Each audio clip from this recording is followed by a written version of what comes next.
इस समय हमारे साथ जुड़ चुके हैं हमारे स्टेट हेड जितेंद्र चौधरी। अभय चौटाला कुछ देर पहले ही शून्यकाल में अपनी बातें रख रहे थे। कई मुद्दों पर उन्होंने अपनी बात रखते हुए सरकार पर जमकर सियासी प्रहार किया है। जितेंद्र, आप अभय चौटाला से बातचीत कर सकते हैं। Over to you.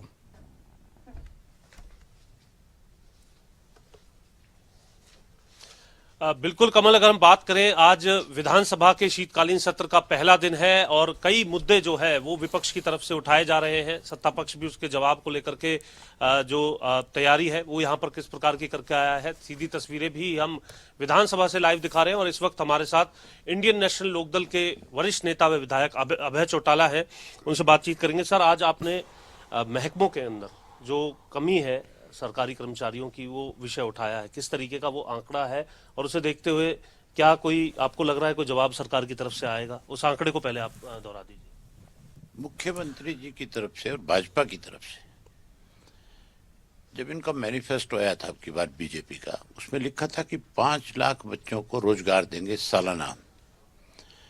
हमारे हरियाणा प्रदेश में टोटल पोस्ट जो है गवर्नमेंट की वो 4.5 लाख के करीब है, कोई थोड़ा बहुत ऊपर नीचे हो सकती है। नौकरी देना तो दूर की बात है, मुख्यमंत्री ने 9 उपलब्धियां 9 साल में गिनवाई कि हमने 9 साल के अंदर इन डिपार्टमेंट के अंदर जो है बहुत ज्यादा प्रोग्रेस करी है और उसका फायदा लोगों को मिल रहा है। आज मैंने मुख्यमंत्री के सामने ये बात स्पष्ट करी भी, जो आपने 9 चीज बताई थी, उन 9 की उपलब्धियां बताई जहां आपने, वहां आपको यह भी बताना चाहिए था कि इन 9 डिपार्टमेंट के अंदर सरकार की हालत कैसी है। मैंने बताया था एजुकेशन, 4-5 डिपार्टमेंट बड़े अहम होते हैं सरकार के। एजुकेशन हुआ, इरिगेशन हुआ, हेल्थ हुआ और पुलिस हुआ, पीडब्ल्यूडी हुआ। ये मतलब ये मान के चलो कि प्रदेश चलाने की, और उसके साथ पब्लिक हेल्थ हुआ, पानी हो गया, खेती होगी, आपकी दवाइयाँ होगी, अस्पताल हो गए, पढ़ाई होगी, सड़कें होगी, सुरक्षा होगी, बिजली होगी।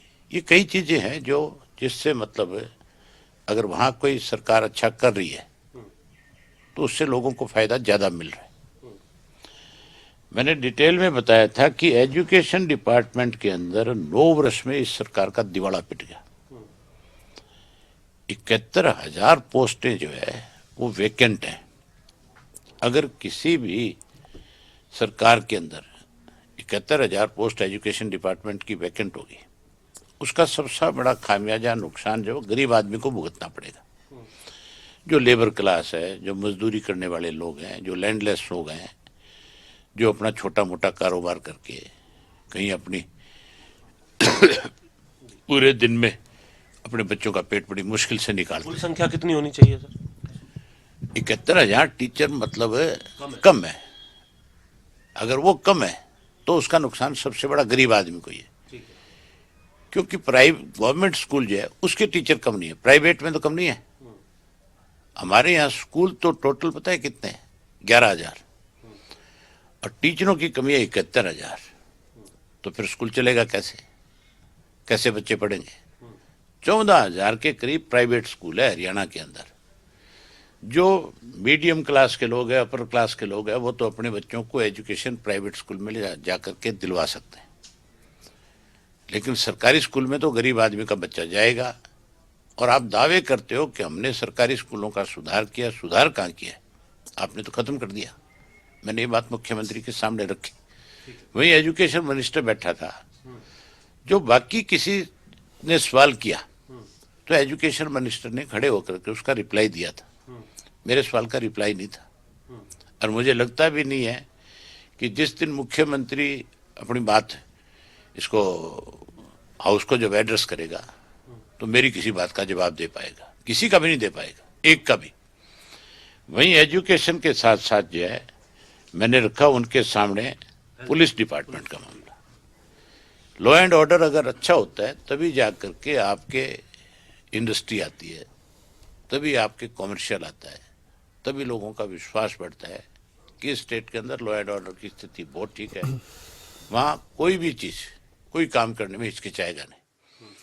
हमारे यहाँ पे पुलिस डिपार्टमेंट के अंदर जो है कुल पोस्टें हैं 77,619 की लगभग है। उसमें से 21,628 पोस्ट जो है आज वैकेंट है। उसके अलावा हजारों पुलिस के कर्मचारी ऐसे हैं जो लोगों की सुरक्षा में लगा रखे। मैंने उस पर भी एक नोटिस दिया था, पूछा था। आपने ये भी कहा कि कुछ ऐसे लोग हैं जो लॉ एंड ऑर्डर खराब करने वाले हैं लेकिन उनको सुरक्षा दे रखी है, इस तरीके की कोई बात सुनने वाली बात है ये।